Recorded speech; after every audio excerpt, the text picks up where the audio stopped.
Yeah, thank you, Carter, and thank you everybody for being here. And happy Thanksgiving week to everybody. We gave the players off yesterday. That was a day that was they deserved to have off after hard-fought late-night win, Hard Rock Stadium, and in front of our fans who gutted out with the conditions and really provided us with a great home field advantage there in the fourth quarter to kind of take over the game. And this is Thanksgiving week here at the University of Miami. There's no class, so we can adjust our schedule a little bit. We'll have the guys coming in this afternoon, and we'll get through the film and get ourselves ready for Duke prep. Going on the road in conference, we've got to make sure that we finish the regular season. We still believe that our best performance is out there, and that's really will be our focus this week is to find a way to play a complete 60-minute game up there in Durham. So with that, I'll open up for questions. Great. Thanks, Coach. We'll start with Kobe Price. Kobe, go ahead. Thanks, Carter. Manny, happy Thanksgiving week to you too. Had a couple of questions, kind of two parts, if you don't mind. From an injury standpoint, obviously James and Tyreek.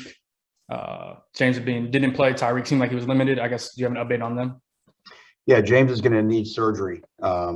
Unfortunately, his muscle injury that he sustained in the Florida State game can't heal on its own, so he'll be getting surgery here shortly, and he won't be able to play for us the rest of the year, which is obviously a big loss. I mean, he'd obviously, taken a big role on our defense and was playing really well, provided a lot of energy in our secondary. So another hit to our back end that left us very thin, as you mentioned on Saturday when Tyreek went out, especially.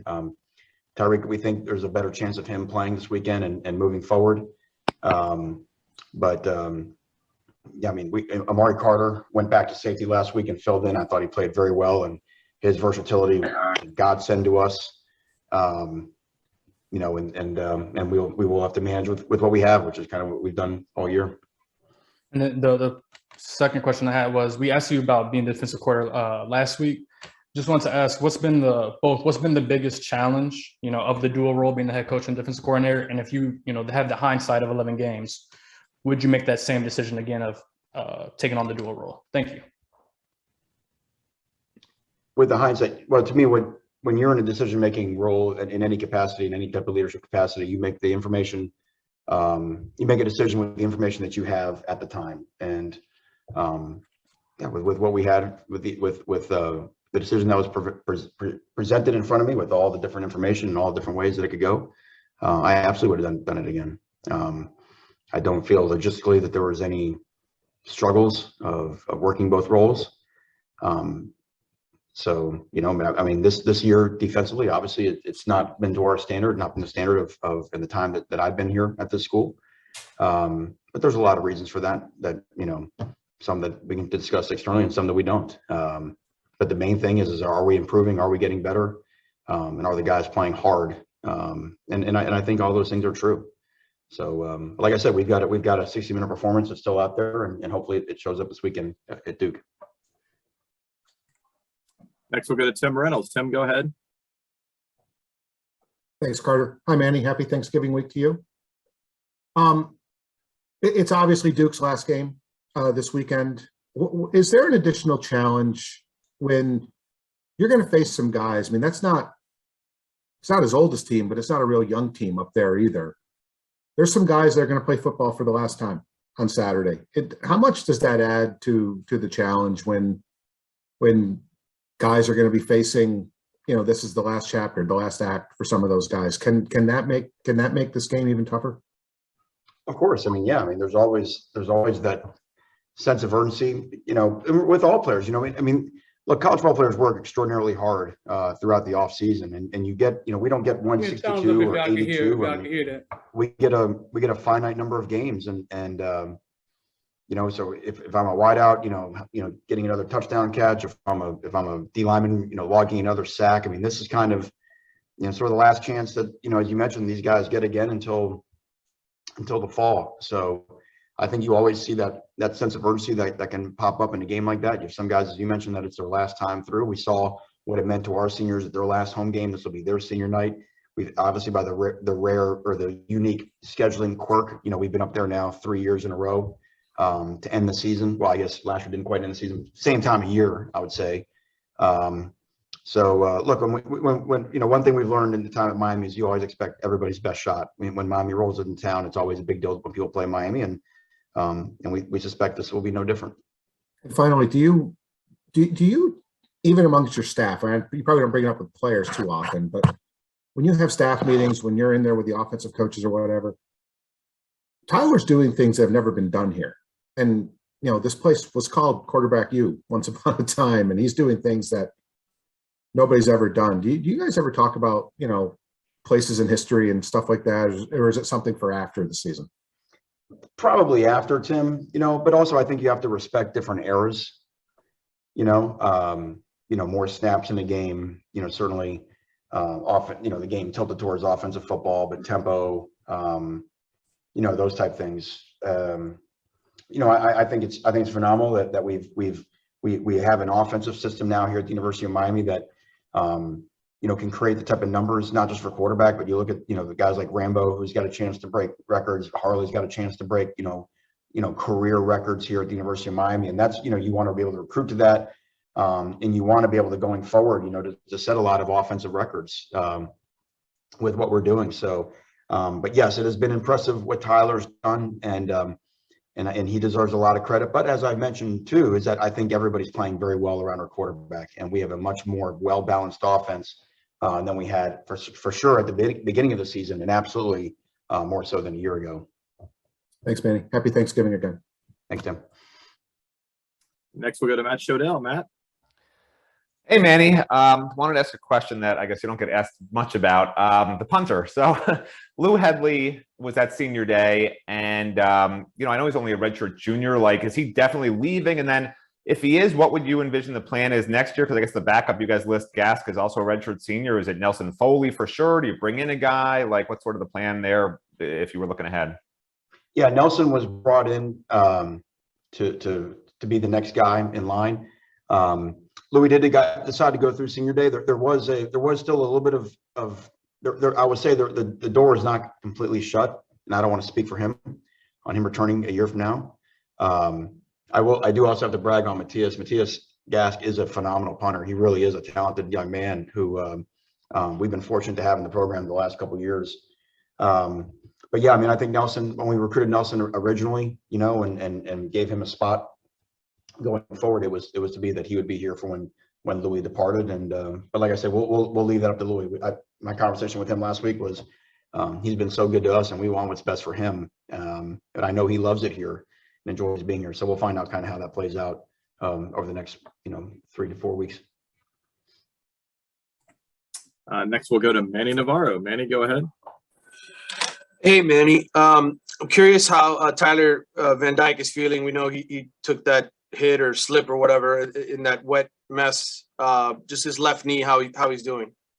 Yeah, it was good. The trainers, were pleased with how he looked yesterday and his strength and range of motion, all that type of stuff. You know what I mean? Your normal post game soreness, which a bunch of guys had, but it was a good report from when he came in the day after the game. Next, we'll go to Tom D'Angelo. Tom, go ahead. Thanks, Carter. Hey, Manny, happy Thanksgiving to you also. Many guys talked about the important going to a bowl and what it means and all, but especially with a team where you got two or three classes here and of young guys, a lot of young players playing, is that even more beneficial to get that practice and to get that extra game in because of kind of the age of your team? Certainly, there's no question. It keeps football on our minds, keeps us developing, allows us to continue to develop our guys, and also prepares them for that environment, for the bowl environment, so that when this team comes back a year from now and again, this time next year, whether it's playing in Charlotte, playing in whatever bowl game it is, we got to get used to winning bowl games, what I mean? So that's a great challenge for our guys because it's obviously, again, something that's been proven to be difficult to do. And so, yeah, I think December will be a very valuable month for all of our players. That was going to be my follow-up is the recent history in bowls hasn't been very good here. And despite what, how many players play and all these schools that use excuses that kids didn't play, how big is it, even if it's a mid-tier bowl? How important is it to win it? It is important, Tom, because they count them on your record. You know what I mean? But but you use the word excuses. I mean, those are realities. You know, I grew up probably like you did. I mean, I loved bowl games, and it was special to, you know, to see your team play in a bowl, or even back when, you know, the traditional Big 8 teams would come down here and play in the Orange Bowl. And but the times, they are changing, you know, and you're not always getting the team in the regular season that plays in that bowl game. So, you know, we're a ways away from those discussions here in our bowl game, in our building. But that's a real life thing, you know, and it's a shame, but that's just, you know, that toothpaste is out of the tube, and it's not getting put back in. So it is difficult when everybody does want to win those bowls and you're measured by it, and but it's not quite a fair representation of what your team is on that day. And usually, you know, usually the same thing's true on both sides, but it's just a little bit of a unique situation of where we're at in this day and age until our playoff expands. Thank you. Next up, we'll go to David Lang. David, go ahead. Manny, over the last couple of weeks, you've been very specific about focusing on going 1-0, the task at hand, and putting any sort of outside discussions sort of out of your mind. But I'm curious, on Saturday, it was a pretty dramatic scene on the field in the rain with the seniors having that moment. And I'm curious if, given everything that's sort of swirling around the program with Blake leaving and, you know, potential of who knows what the future is going to hold, if part of you sort of took in that moment to appreciate that moment because you don't know what's ahead. You know, it's funny. I didn't. That's actually fascinating you asked that. I even took note of that. I was so fired up for the guys. I think that was the moment. It was their moment, you know, and I was so fired up to see their faces in that moment and how happy they were. And because again, a lot of these guys, I've been with these guys for a long time, you know, even back when I was a coordinator. So you just can only, you know, remember the disappointment, how we ended our home schedule a year ago, and you can only walk off that field one last time, you know. And I think the celebration, I think it's important to note also, it wasn't, you know, it's not about where we are. It's not about the celebration. It's not about our record. It's not about clinching bowl eligibility. It was about what these guys accomplished. They accomplished a real thing last week because, and again, this is not a staff thing. Players, those older guys. I mean, it was hard at the beginning of last week, coming off of that Florida State loss. Hard, and it could have gone any direction. And for those guys to do a hard thing and say, you know what, we're still going to play with great energy on Saturday. We're going to play hard for each other. Guys are not going to start to check out. Guys are not going to start to think individual, selfish, NFL. And I'm talking about our older guys. That's not always been the case here. For those guys to play, that was the thing we're celebrating. It was celebrating the team and what the team accomplished just in a 1 week thing. And I was proud of them for that. And it's okay to celebrate those type of accomplishing hard things, despite of the fact of what it means to beat Virginia Tech, to get the 6th win. That's not really what it's about. It was about just the community of people inside that locker room and what they were able to come together and do, despite some difficult mental obstacles. How do you do it? I'm curious, just like from a personal standpoint, how do you do it when there's so much outside noise? There's so much speculation. There is concrete change in Blake leaving, and there's someone new is going to come in. And we all know how that tends to go in college athletics. How do you lock in? How do you not let that enter your mind? Well, I think the key is, well, let's say this. It's not let it into your mind. The question is, do you allow it to stay there and take up, you know, residency? I mean, look, the way our mind works, I mean, thoughts are always going to come into our mind. We have the choice whether to allow them to become permanent residents or not. And I think one thing that I've been fortunate about is the ability to stay present. This job allows you, if you do it the right way, to stay present, because there's always something to do. And that, you know, I think you mentioned it in the first way you asked the question, that there's always a mission. There's always something that needs to be accomplished right now. And that doesn't end Saturday when the clock is 000. It immediately goes to recruiting, immediately goes to, I mean, your own roster. I mean, there's just always something in the present moment that demands your attention. And if your attention is, and we tell the players this all the time, I mean, we can't we can't demand it from the players if we don't live it as coaches. And I think that's why, what I am proud of this season is that we have been the same team every week. And what I mean by that is we play with great effort, we play with great energy, we've played together, we've played hard, we've been resilient. And I think that's a credit to our staff. When I say staff, I'm talking about coaches, strength coaches, trainers, everybody, for being the same people when they come in this building every week. Because all it takes is somebody to panic and somebody to start to live in fear, and the players sense it, and you've got a problem. So I'm indebted to the people that I get to work with, and again, a set of players that they live what we talk about in terms of be in the present moment, play the next play, and move on. Next, we'll go to Susan Miller-Degnan from the Herald. Susan, go ahead. Hey, Manny, happy Thanksgiving to you and your family. I listened this morning to WQAM and you talking some stuff about recruiting and that next week getting out on the road during the contact period, I guess. Do the kids that are already committed to you and just recruits in general, with all the uncertainty that's been swirling around the program and the Blake James situation, do they ask you about that? And I'm not sure in what way they can do that, but do they ask you about it or express their concern about that stuff? Sure, of course. I mean, recruits understand it, but what we talk to recruits about, look around college football right now, and the volatility, not just with jobs open, but jobs are going to change to fill the jobs that are open.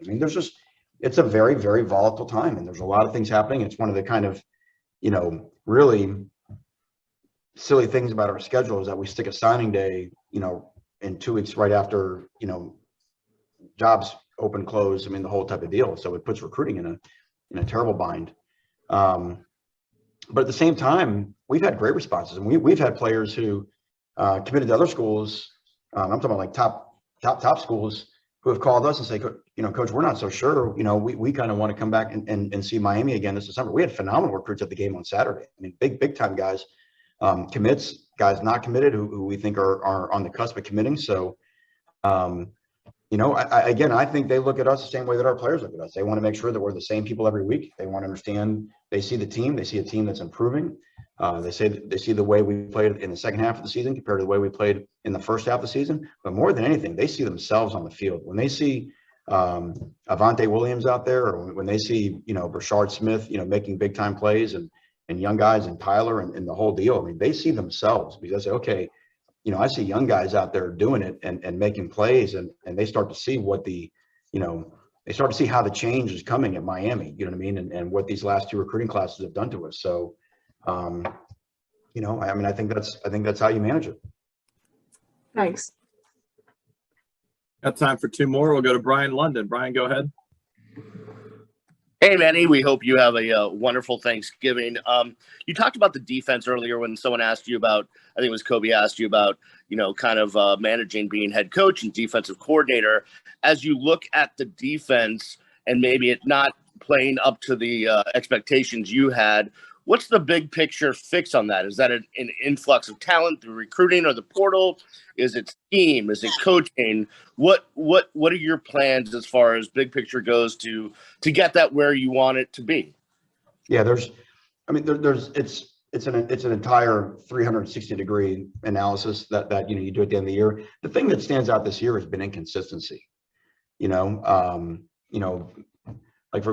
had, I don't know if we've ever had numbers and better numbers in the amount of 3 and outs that we've had. So that means that when we're dominant, like you look at the fourth quarter the other night against Virginia Tech, and I think we held them to 19 yards in 3 drives. It's been the lapses of concentration, the lapses in whatever it's been. Now, part of that's been because the lineup has been a little unsettled during the course of the year, especially in the secondary. Those are real live things that we've had to manage. That's been a little bit different than what it's been here in the time that I've been here. I will also say that the numbers, look, this is the best by far. This is the best the league has been in terms of offenses, the best the league has been in terms of quarterback play.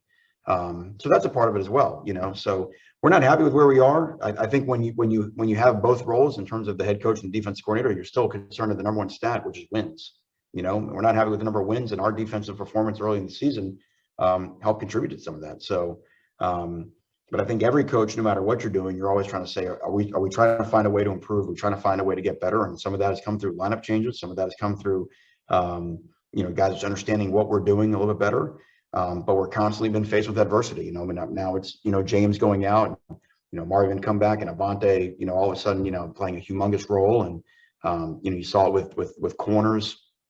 We lost, when Tyreek going plays 12, 14 plays the other night. It's just been one of those years, so what has not wavered has been our effort. The guys are running to the football. We have tackled better in the second half of the season than we did in the first half of the season, so I think there are some things that are when you look at the whole picture it's not the way we wanted it. But I think there are some things that we can lay down from this year that will help us going forward. Thank you, sir.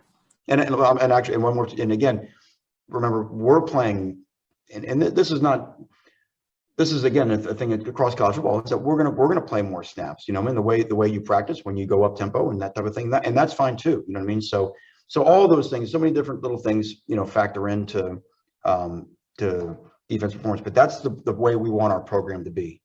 We want to be a program that attacks. We want to be a program that scores points on offense. And if you look at just what is going on now in college football, it's a scoring game.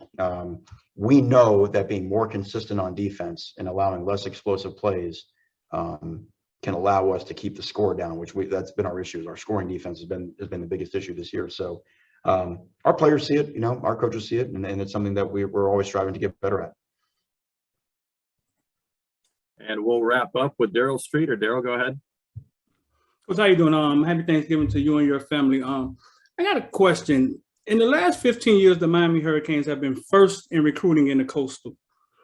In the last 5 years, they've put more players in the NFL than any team in the ACC. If you had to take a guess, could you tell us why that hasn't led to more success? So, say that. I'm sorry. Say that again. Okay, so the last 15 years, the Miami Hurricanes have been number one in the Coastal in recruiting. Mm-hmm. In the last 5 years, they've put more players in the NFL than any team in the ACC. If you had to take a guess, because I know you haven't been here over 15 years. If you had to take a guess, could you tell us why they haven't led to more success? I don't know more players than any ACC team in the NFL. I mean, what the last 5 years? Yes. Yeah, I don't know what the answer to that question that you're looking for is. It's like most things. I'm sure it's an answer. People can find whatever the answer they want to find. I'm sure there's a bunch of things involved in it. I think everybody knows recruiting rankings are a tough part of a story. I don't know. Look, here's what I know. What I know is we're ending our third season being head coach. I'm really excited about the first two recruiting classes we brought in this program. I'm really excited. I can't speak a lot about 15 years and all those other things that you discussed and that you said. I think if we keep doing what we've done the last couple of years and we keep bringing in the talent that we brought in the last couple of years and we keep playing, I think things are getting really good around here. So I can't carry around a burden of 15 years and 5 years and things like that. We got here, our program was where it was with the first personnel we had in it. We try to get our people better every year, and that's coaches that does a better job every year. It's not complicated. You want to grow better and better people. And I think we need better people. I just do. So